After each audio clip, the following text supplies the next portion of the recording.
101 jours de course et la fin est toute proche pour Miranda Merón. La Britannique est attendue au Sables d'Olonne ce soir. Elle devrait franchir la ligne d'arrivée entre 22h et minuit. Elle bouclera ainsi son premier Vendée Globe. Ce mercredi, elle a donc vécu sa dernière journée en solitaire.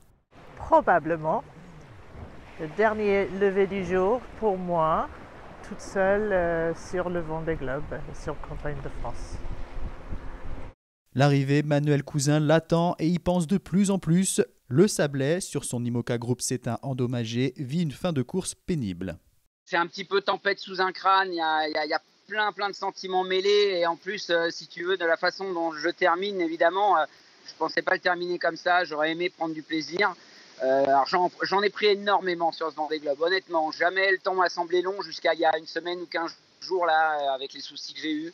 Aujourd'hui, c'est vrai que j'essaye d'imaginer mon arrivée, mais pas trop à la fois parce qu'il me reste aller à la louche 48 heures, un petit peu plus, et je sais que voilà, il peut se passer encore plein de choses et tous ceux que je connais et que je connais bien et qui en ont fini plusieurs m'ont dit fais attention au dernier moment, à la dernière nuit, parce que peut-être qu'il y a un peu de relâchement, peut-être que voilà, la ligne est pas tant que la ligne n'est pas passée, c'est pas fini. À un peu plus de 2000 milles de l'arrivée, c'est compliqué aussi pour Alexia Barrier. Sa blessure au dos à la suite d'une chute l'handicape dans sa navigation. La douleur est toujours là.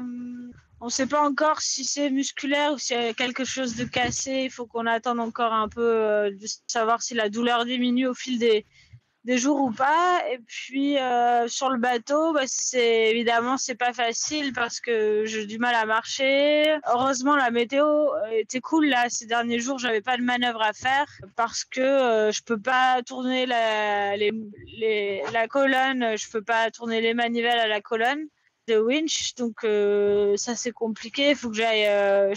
Je peux utiliser la manivelle sur les winch, mais bon.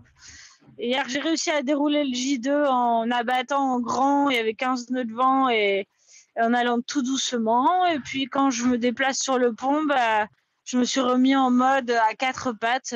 Voilà, je fais tout doucement. Mais la météo est plutôt OK quand même jusqu'à l'arrivée au sable. Je crois que je vais pas avoir de trop gros coups de vent. Et ça, c'est cool. Tu sais, je parle tous les jours à Éole. Je lui dis, s'il te plaît, enfin, depuis que je suis tombée, je lui dis, s'il te plaît, essaye d'être cool avec moi. On est bientôt arrivé avec mon bateau. Sois sympa. Donc, on verra si ça marche. Depuis quelques jours, Alexia Barrier navigue avec environ 300 milles d'avance sur le Finlandais Harri Husela, dernier skipper de la flotte. À 15h ce mercredi, Miranda Merón se trouvait à seulement 90 milles de l'arrivée. Manuel Cousin devrait en terminer entre vendredi soir et samedi matin. Encore une dizaine de jours de navigation pour Alexia Barrier, alors que Harri Husela devrait conclure ce Vendée Globe début mars. Quant à Isabelle Joschke et Sam Davis, hors course, elles bataillent toujours dans du vent faible entre les Canaries et les Açores.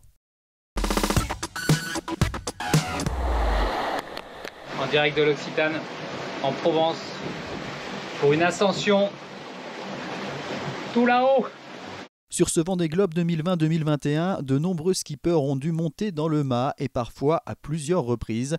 Une opération périlleuse à près de 30 mètres de hauteur, mais nécessaire pour solutionner par exemple des problèmes sur des hooks, des chariots de grand voile ou bien pour détacher et réparer un J2, cette voile d'avant qui reste fixée en permanence. Les navigateurs de l'extrême doivent donc faire de l'escalade et généralement c'est un exercice qu'ils n'apprécient pas vraiment. Monter au mât, je déteste ça.